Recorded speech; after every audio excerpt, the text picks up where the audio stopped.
आपण करतो, पण देवाचं नामस्मरण केलं समाधान होतं, समाधान झालं सुख मिळतं, आणि सुख मिळालं की मग तो व्यक्ती शांत बसत नाही, तर तो व्यक्ती आनंदाने डुलू लागतो. पण आनंदाने कोणाच्या नावाने तो आनंदाने डुलतो बरोबर, तर त्या परमात्म्याचं नामस्मरण केल्यामुळं तो व्यक्ती आनंदाने डुलू लागतो. आता तुम्हाला डुलायचंय का आनंदाने? डुलायचंय? आता बरेच पाहिजे डुलतोला बघितलंय कुठं कीर्तन संपल्यानंतर आम्हाला गटगट पाटामध्ये डुलत असताना डुलायचंय ना, तर त्या प्रकारे आपल्याला त्या भगवंताच्या नामस्मरणामध्ये डुलायचंय. डुलायचंय ना, मग सर्वांनी एकदा प्रेमाने हातावरती करा. आहे का हात डुलत? आता किती आहे? आहे का दोन वरती?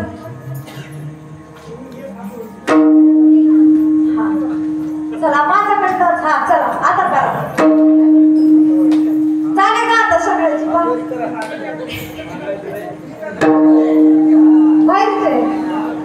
सांगायचं पहिलेच केले. वा वा वा सुंदर. जवळचे राहिले. आता काय करावं? कसं वय झालंय आता, है का नाही? सगळ्याच झालं. बाबाची गुडघे जवळ आले.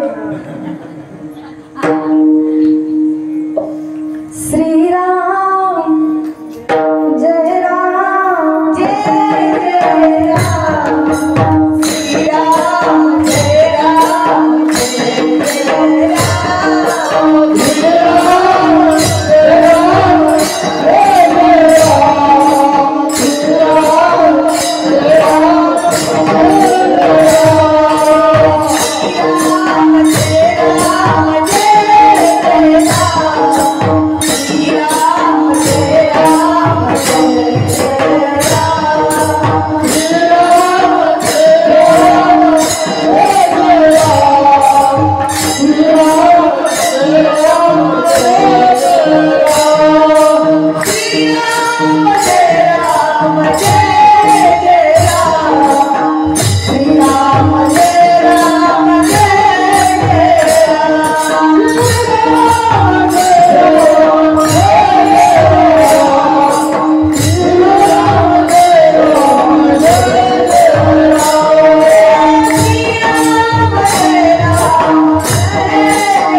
किती म्हणलं तर माझं ऐकणार नाहीये तुम्ही, आणि किती सांगलं तरी ऐकणार नाही. कुशल तोंडावर ठेवून काय म्हणता, ऐकायचं नसेल तर कशाला बसलाय तुम्ही? बसलाय कशाला? तो किती सांगितलं ना तर ऐकत नाही. हो कसं झालं माहितीये का, माणसामध्ये ना अहंकार नाही वाढला. काय अहंकार? काय तिचं ऐकायचं, एवढं शेर आम्हाला सांगायला लागली असं म्हणतात. हा अहंकार आहे ना, फार दिवस टिकणार नाही आपल्याला. अहंकार अशी गोष्ट आहे ना, आपल्या जीवनात आली की वायाला गेल्याशिवाय राहणार. पण आपल्या जीवनामध्ये अहंकार कधीच येऊ द्यायचा नाही, कधीच येऊ द्यायचं नाही. पकवाज वाजायचा पण नीट वाजवायचं, गायन नीट करायचं पण लाईनीत राहायचं, कीर्तन चांगलं करायचं पण नीट करायचं, शहाणपणा नाही करायचा. पण अहंकाराची समज कशी होती बघा, तो संपतो कसा अहंकार तो आपला. एक व्यक्ती होता, फार विद्वान होता, लांब होतं गावातलं. मग त्याला वैराग्य प्राप्त झालं आणि तो काशीला निघून गेला. कुठं? काशीला. आणि एवढं ज्ञान प्राप्त केलं, एवढं ज्ञान प्राप्त केलं, तर एवढं ज्ञान प्राप्त केलं, मोठं पंडितच होऊन आला, मोठा महाराज होऊन आला. आणि गावात आला. आणि गावात आल्यानंतर गावची लोक म्हणायला लागले, मोठा महाराज झालाय, विद्वान होऊन आलाय, ज्ञान प्राप्त केलंय, वेद शास्त्र त्यांच्या मुखगत आहेत, मग त्याची आपण मिरवणूक काढू. काय मिरवणूक काढू म्हटलं. हत्ती बोलवला. हत्ती काय? हत्ती बोलवला. त्या हत्तीवरती रेशमाची गादी टाकली आणि त्या गादीवर महाराजांना बसवलं. कुठं? हत्तीवर. आणि ते म्हणतात बघा, मीटिंग ठरली, तात्कालिक मीटिंग ठरली. आणि ठरल्यानंतर सगळे व्यक्ती जमा झाले, महाराजांना हत्तीवर बसवलंय. पण महाराजांच्या पुढे वाजंत्र्याची काय सोय आहे बरं? गावातले भजनी म्हणले, आम्ही आहोत की 50 टाळकरी नेऊ पुढं आणि गावात अशी मिरवणूक काढू. ठरलं. हत्तीवर महाराजांच्या पुढं टाळकरी भजनी. आणि त्या मीटिंग मध्ये ना पोरं घुसली मध्ये. आणि पोरं म्हणले, गावातलं ढोल लेझिमाचं पथक जिल्ह्यात वाजलेलं आहे, जिल्ह्यात ढोल लेझिम का नको? भजनी म्हणले, आला हातीच्या पुढे आम्ही, आमच्या पुढे तुम्हीचे ढोल.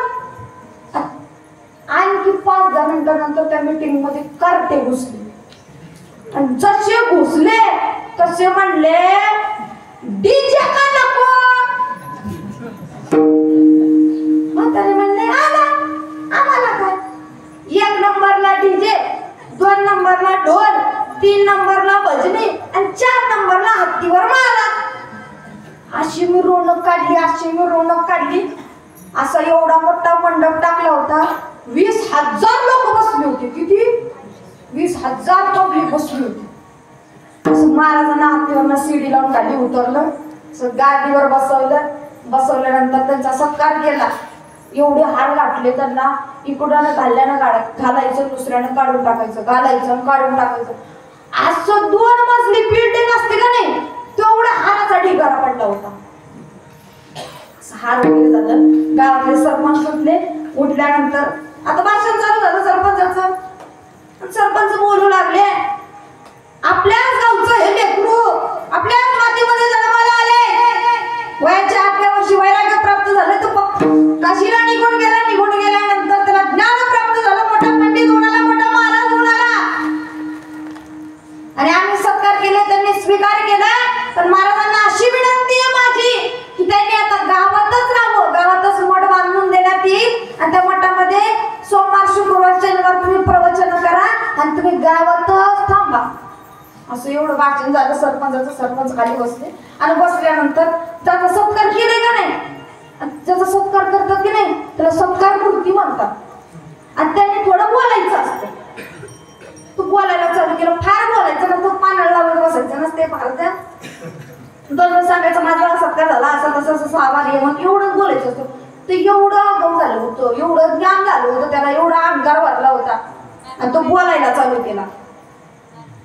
मी तुमच्याच गावातला लेकरू 8व्या वर्षी वैराग्य प्राप्त झालं, काशीला निघून गेलो, ज्ञान प्राप्त झालं, ज्ञान प्राप्त केलं, मोठा पंडित झालो, वेदशास्त्र पाठ झाले, आज मोठा महाराज झालोय. आणि माझ्या गावात आल्यानंतर मोठी मिरवणूक काढली, हत्तीवरनं मिरवणूक काढली. हत्ती तिथंच बांधून होता, तिथंच बांधून होता. हत्तीवरनं मिरवणूक काढली. मग सर्वांना धन्यवाद देतो. आता एवढं म्हणून थांबावं का नाही, तो थांबला नाही, पुढे बोलायला चालू केलं. मला एवढं ज्ञान प्राप्त झालं, मला एवढं ज्ञान प्राप्त झालंय, या 20,000 लोकांना कोणीही उठा आणि कसलाही प्रश्न विचारा, मी त्या प्रश्नाचं उत्तर देणार. आता मंडप टाकलं होतं, मंडपाच्या कडेला शेतकरी होता, शेतामध्ये काम करत होता. असं गवत कापत होता, गवताचा दारा असं डोक्यावर बांधलं, ते फाटकी बनेल, ते धोतर असं कमरेला ठेवलेलं आणि ते गवतामध्ये विळा ठेवलेला. असं तो जात होता आणि चिखलाने भरलेले त्याचे पाय होते. कळाभोर चिखल गुडघ्यापर्यंत चिखलाने भरलेले त्याचे पाय. असं जात होता आणि ते महाराज म्हणलं का नाही, कोणी उठान कसलाही प्रश्न विचारा, त्या प्रश्नाचं उत्तर मी देणार. एवढंच ते शेतकऱ्यांनी ऐकलं, एवढंच.